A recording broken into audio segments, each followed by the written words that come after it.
On peut donc passer à la suite et s'attaquer à la conception du logo. Au vu du positionnement et des valeurs de la marque, je me suis dit qu'il serait intéressant de représenter un élément naturel dans le logo, et plus particulièrement une fleur. J'ai débuté par quelques essais, mais au départ rien de très concluant.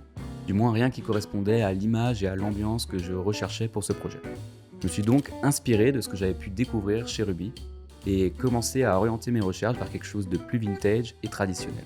Ça va me permettre de donner un peu plus de chaleur et d'âme au logo, et je vais donc essayer de m'inspirer de cette élégance à l'ancienne. Cette idée en tête, je me suis dit qu'il serait intéressant de créer une sorte de sceau ou d'écusson pour avoir cette connotation de prestige.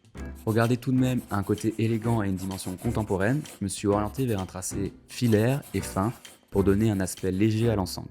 En faisant quelques croquis, j'ai essayé d'intégrer du sens dans mon tracé en intégrant la forme d'un verre dans le logo. Comme pour le nom, l'idée c'est d'intégrer du sens de manière implicite. On retrouve deux niveaux de lecture donc avec la fleur et le verre.